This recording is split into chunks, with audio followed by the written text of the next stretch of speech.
Hello and welcome to the next of our full course lectures. This lecture is a short introduction to environmental analysis.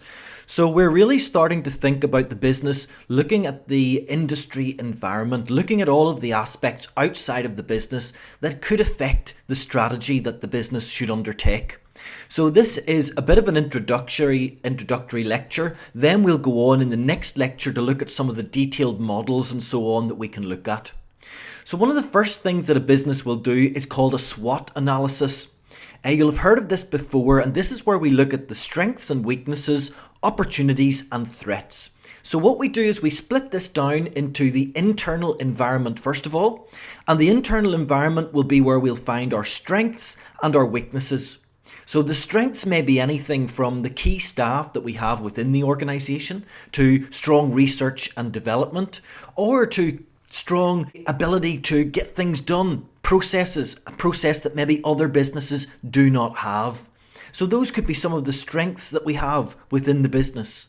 When it comes to weaknesses, well, that could be the opposite. It could be a lack of research and development. It could be a lack of key staff in order to actually make things happen, or it could be weak processes. So all of those will be internal to the business and will need to be assessed when we're deciding what strategy we should undertake. Also then looking at the external environment, this is where our opportunities and our threats come in. So we'll look at the external environment and we'll see what opportunities there are out there. So what could we take advantage of to try and undertake more shareholder value for the business? What threats are there out there that could actually damage the business, that could restrict our ability to provide shareholder value?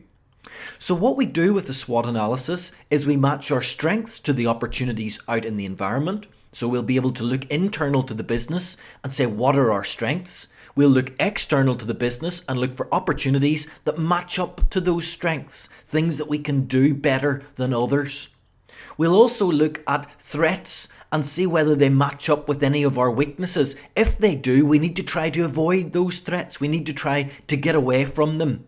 So matching threats to weaknesses can also help us to try and deal with threats that may come up, especially if they match with some particular weaknesses that we have within the firm.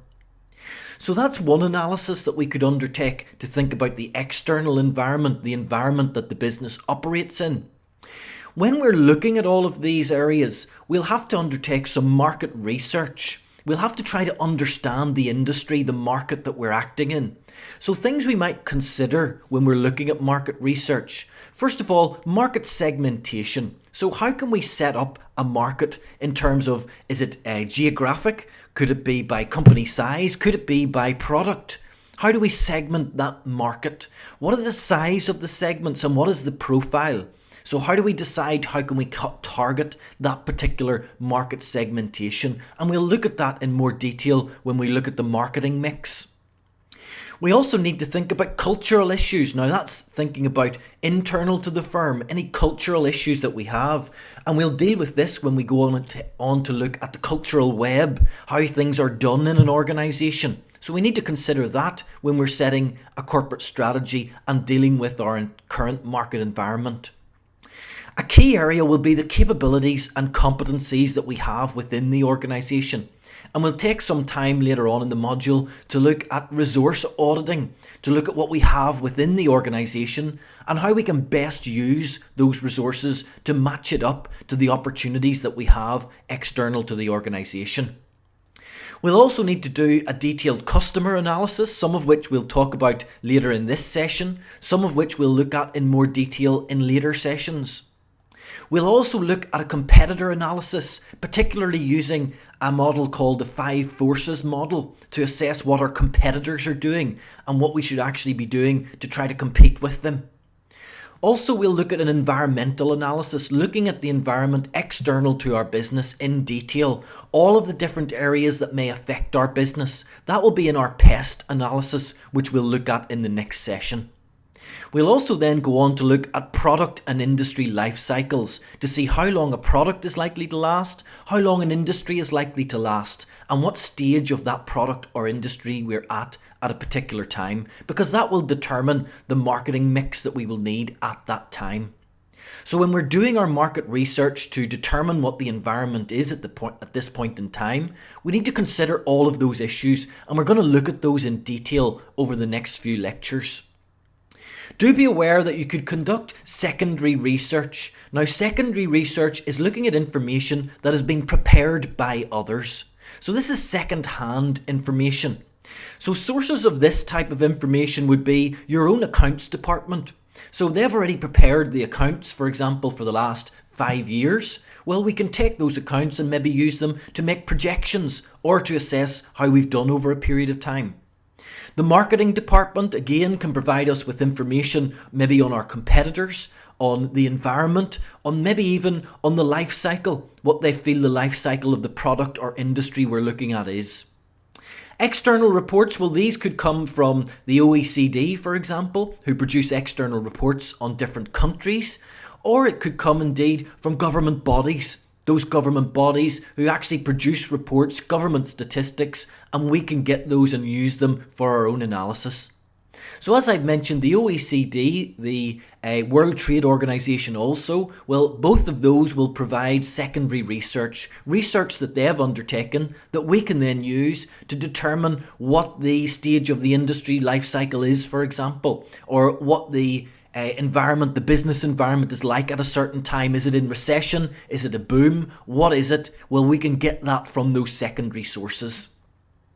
Thinking about then primary information, well, this is after secondary data. So what we'll do is we'll use that secondary data to say, right, what information do we actually need? So we'll identify what data we require, and then we go and get it ourselves.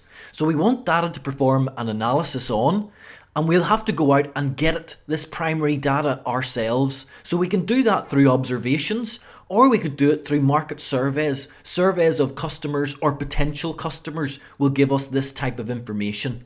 We can then use that information to actually determine how we proceed with our corporate strategy.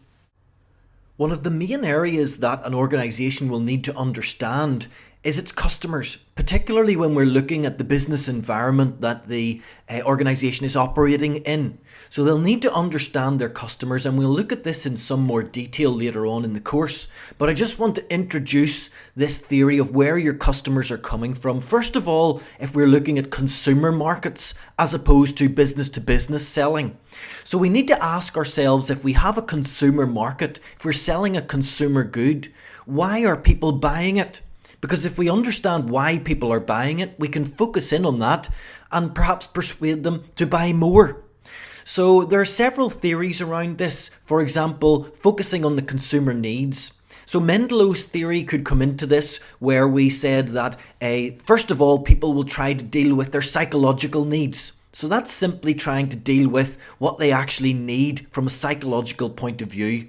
Also thinking about safety needs. What do people need in terms of the base requirements in life, in terms of simply a roof over their head, light, heat, those sorts of things? Is it a base product like that, or is it perhaps more of a luxury product which might feed more into social needs, where you're trying to maybe keep up with others, and that would influence people perhaps to buy your product?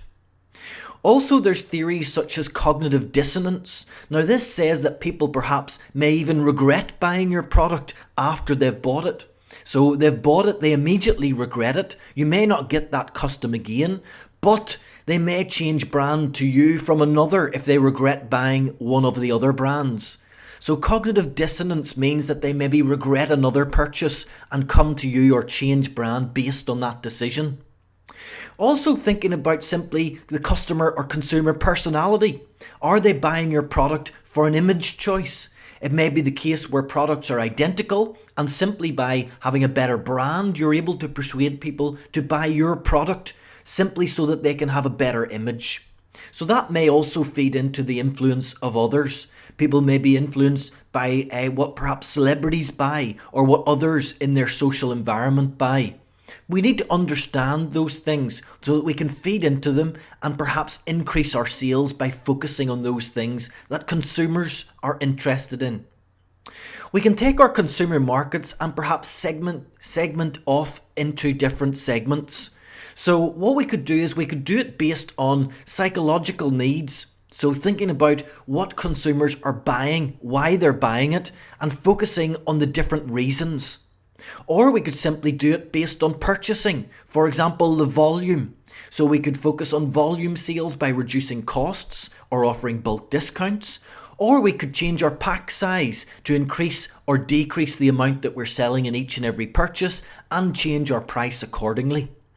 We could also determine by demographic, so we could look at the sex of our customers or perhaps the class, and we could focus then in on those particular segments that are more interested in buying our products. Or indeed we could focus on segments that currently aren't buying the product and focus on trying to improve the sales in that area. It may be that we break down our market segment geographically, so we sell better in some areas than others, and again, we could either choose to focus on the good selling areas or indeed change our focus to try and increase our sales in a geographic area that currently isn't selling well. We could also look at the expectations of our customers. Some customers in different segments will expect different things, and by offering what they expect, you're more likely to increase the sales of your products. Lastly, for this session, looking at the operating environment of the entity, we need to think about industrial markets. So we're still thinking about customers. We can have customers in consumer markets where we're selling direct to those consumers, or we might be involved in business-to-business sales, industrial markets where our sales are predominantly made to other businesses. So we need to understand the motivation of the customers that we have. Why are they buying from us? What are the needs of the organisations who are actually purchasing?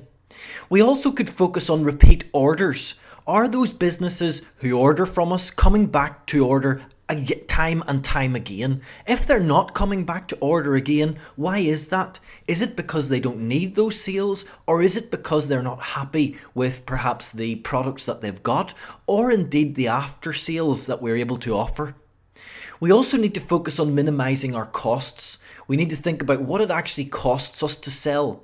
Often because we're selling in bulk in industrial markets, we'll be selling at a lower price. So that means that if it costs us a lot to actually make the sales, we may well not be making the margin that we expected to make. So we need to try and minimise costs in these areas. We also need to think about organisational factors. For example, is our organisation a centralised organisation, or is it a very bureaucratic organisation? If it is, well, what we can find is that can actually tie up our sales. We can't actually do as many sales as we would otherwise be able to do, because in a bureaucratic centralised organisation, we have a lot of red tape, a lot of hoops to jump through before we can actually make these sales. Now, particularly when we're dealing with business-to-business sales, it's crucial that we make those sales quickly, that we're able to process things quickly for the other business, because they will more than likely be under time pressure. We may find that we have reciprocal buying in industrial markets, where we buy something from one business, they then buy something from us. So back scratching. And if it's not happening, maybe we should be pushing that as a strategy for actually increasing our sales in this type of market. We need to make sure our purchasing procedures are up to scratch, especially in this time of e-purchasing and e-business. We need to be able to have online purchasing perhaps, and we'll look at that in more detail when we look at that area of the syllabus. Also, when we're looking at industrial sales and sales in a business-to-business environment, we may well be making large volumes. Now, there's two sides to that. We may well therefore be able to offer bulk discounts, but on the other side, we need to understand that will put pressure on our margins, and we need to be careful to maintain the margins when selling business to business, because it's very easy for those margins to slip and for the costs of the customer to actually outweigh the benefits. And we'll look at that when we look at customer profitability later on in the course. We also then need to look at the economic environment, and we'll look at that again in more detail in our pest analysis. So again, when we're looking at industrial markets, we may break it down into market segments, perhaps by geographic area, or indeed by company size, offering different discounts to different sizes of companies depending on how much they're purchasing from us, or indeed by company type, depending on who we're actually selling to. So that is our introductory lecture on the business environment and the environment that the entity will be setting its corporate strategy in. We'll go on now to look in more detail at these areas and look at some of the models that we can use to actually analyse the environment the business operates in.